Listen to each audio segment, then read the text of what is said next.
As the week winds down, we're happy to have you watching CNN Student News. I'm Carl Azus.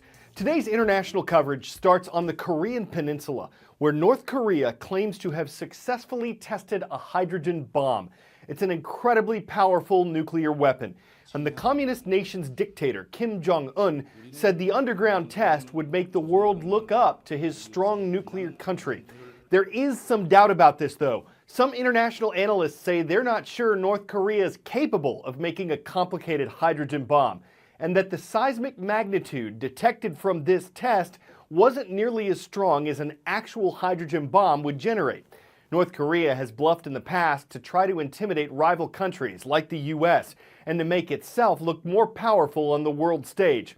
Still, the United Nations Security Council said the test clearly broke its resolutions against nuclear weapons, and that there would be consequences for North Korea in addition to the international sanctions already in place. If confirmed, it's not the first time North Korea has tested a nuclear weapon, but this could be the most powerful one by far. 3 previous tests, all clustered within a few kilometers of each other between 2006 and 2013, were of atomic bombs, or A-bombs, and we know how strong they are. This is what U.S. forces dropped on Hiroshima and Nagasaki in 1945. Ultimately killing more than 200,000 people. But this test of what Pyongyang claims to be a hydrogen bomb takes things to a whole new level. The H-bomb is hundreds of times more powerful than an A-bomb. And here's why. Atomic bombs use a process called fission to split plutonium into smaller atoms, releasing massive amounts of energy. Now, hydrogen bombs use fusion. Instead of splitting big atoms, it combines small atoms like hydrogen. Essentially, it's 2 bombs in one, with the A-bomb working as a trigger for the H-bomb to release a much bigger nuclear punch. Now, if this was indeed an H-bomb, it would mark a major step forward in North Korea's nuclear capabilities and make the Hermit Kingdom much more of a threat. Couple reasons why we're visiting the U.S. state of New Hampshire next. 1. Early next month, it's scheduled to host the first primary contest for the upcoming U.S. presidential election. The primary will help determine the Democratic and Republican nominees for president. 2. There was a meeting earlier this week at Southern New Hampshire University. Several of the Republican presidential candidates were there. Its focus was on addiction and the state's heroin epidemic. It's an incredibly important issue to voters in the region. And while the GOP candidates each shared personal stories of how people they were close to struggled with addiction, it's not just Republicans or politicians who are talking about this. 32125, possible overdose, 718 Grove at Belmont Hall. 25-year-old male in the bathroom.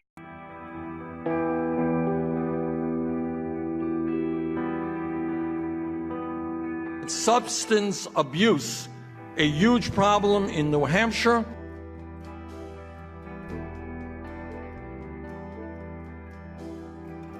If we don't lift the stigma from this, people won't talk about it.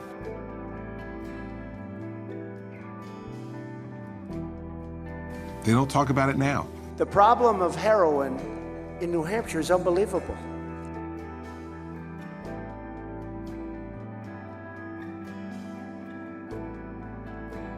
I've had 2 town halls right here in New Hampshire where the only subject was substance abuse. It's a problem we have to talk about. How did we do last night on the group? 41.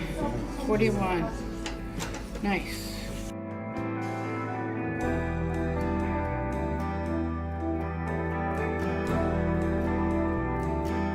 It has had catastrophic proportions here in New Hampshire.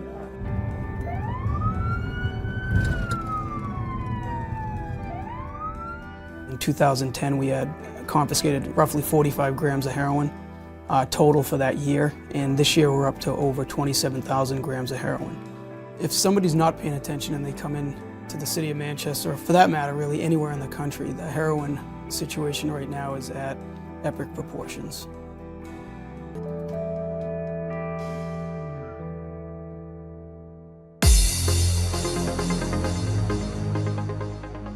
We know you want to get on roll call. The one way to do it is to make one request on each day's transcript page at cnnstudentnews.com. Providence Hall Charter School posted yesterday. It's in Harriman, Utah, the home of the Patriots. From there, we're traveling east to Burlington, Vermont. We've got the Panthers watching there at Lyman C. Hunt Middle School. And across the Atlantic in Jouy-les-Tours, France, it's great to see our viewers at Lycée Jean Monnet. In U.S. education, there's a big focus on STEM fields, science, technology, engineering, and math. And if you always find yourself looking up whenever you hear a plane, flight test engineering may be your future. Median salary is around $85,000, though it can exceed $100,000 a year. It's a broad field. You might build and test out new aircraft, you could reinvent a type of missile, you could even wind up engineering a new sport for daredevils. A wingboard is basically an airfoil, kind of like a flying wing, like a stealth bomber. And the rider's basically strapping his feet to the top of that thing and getting pulled behind the airplane. It's the equivalent of wakeboarding, except instead of behind a boat on water, you're behind an airplane carving through clouds. I'm a tinkerer. Since I was a kid, I was the one taking things apart and trying to figure out what I could build from them in the basement. And you know, that just continues to this day. This idea came from a childhood cartoon. The Disney cartoon Tailspin had Kit Cloud Kicker, and he would jump out of the back of the airplane, throw this little board that looks kind of like this under his feet, and then surf the clouds. The first one started as a piece of paper, and I'd toss it and see how that would work. Once I realized that worked, I started building my foam. Just bought some flat foam. Oh. And from there, we just started scaling up. He's upright. Yeah. Version 5 was the first real rider, human rider, that could make most of the motions that the rider could. But it wasn't quite big enough to get all the safety features into it and to really show that this is going to work in full scale. Parachute attached. That's where we got to where we're at today with version 6, the 40% prototype. So we got a whole bunch of the local RC club members out here. This will be the first public demonstration of the wingboard. So let's go over the flight before we get going. So the way that we're going to be performing the test tomorrow is we've got a 40% tow plane. Linkage on. Tow plane will accelerate off the ground, the wingboarder will get lift, come off the ground, and they'll just fly right behind each other in formation.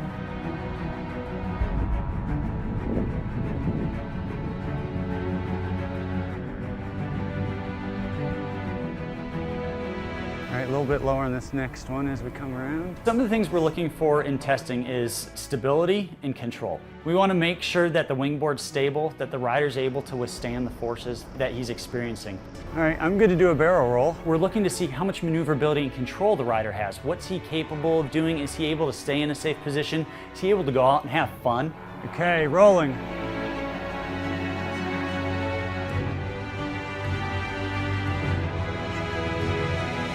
That was gorgeous. Where I really trace the wingboard back to is the wingsuit guys. It's aimed at the wingsuit flyers that are bored of jumping off the mountains now and only being able to fly for 60 or 90 seconds. You can fly for as long as your muscles are going to let you. That's going to be the limit now. All right, we're going to be popping the chute on this pass.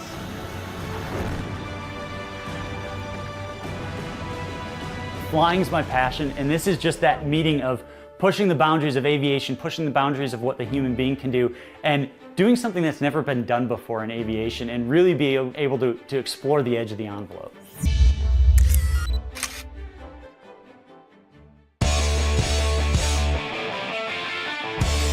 In the realm of ruminants, there are sheep, and then there's Sheila. She was a little more sheep than other sheep. Sheila was lost in a forest 6 years ago without a shepherd or a shearer. But after being rescued recently, Sheila dropped 46 pounds in a single shearing. So it's no surprise she was sprightly and showing off her svelte silhouette, which undoubtedly keeps her cooler at the height of Australia's summer season. Before that, she was a bit of a woolly mammoth. And it makes sense after all that time on the lam. Does she feel better? Surely. Can she move faster? Man, she can hoof it. And some of you might think that sheep puns are a bad idea, but honestly, it is tough to bleat them.